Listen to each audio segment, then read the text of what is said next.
안녕하십니까. 저는 이비인후과 전문의이자 한국 아시아에서는 유일한 아로마 의학 전문의인 김석주입니다. 오늘은 뇌의 혈내 관문, 즉 뇌혈관의 독성 물질이 뇌신경계로 가지 못하게 막아주는 촘촘한 그물막 같은 혈내 관문에 대해서 설명드리겠습니다. 혈내 관문, blood brain barrier.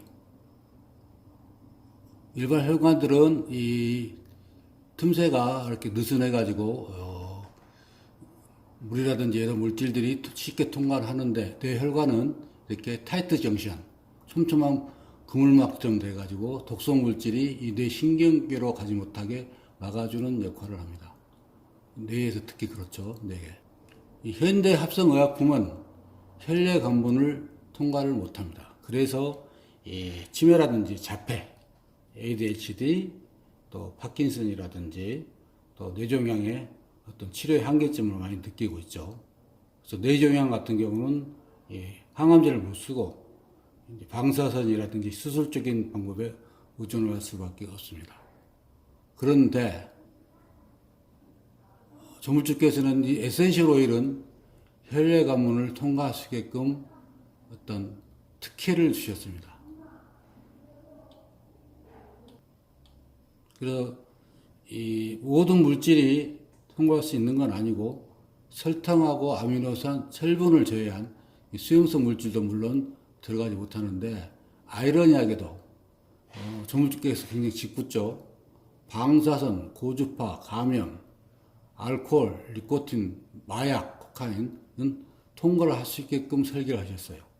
이거 하지 말라는 뜻이죠. 그런데 이게 또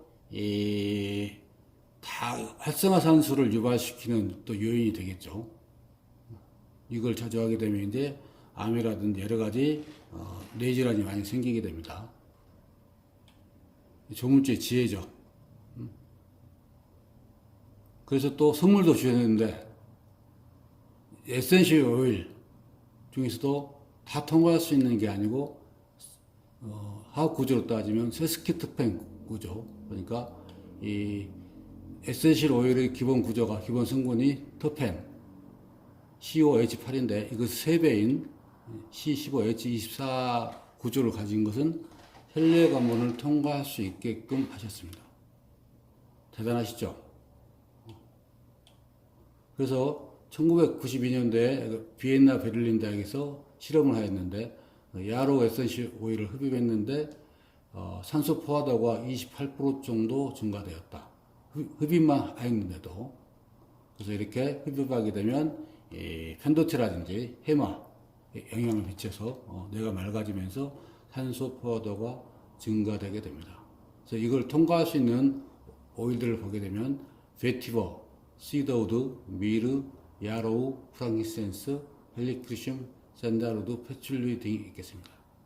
이 혈내 관문을 통과할 수 있는 치료 특성을 이용해서 치료할 수 있는 질환들을 보게 되면 자폐, ADHD, 간질, 뇌졸중, 파킨슨, 뇌종양 등이 있겠습니다.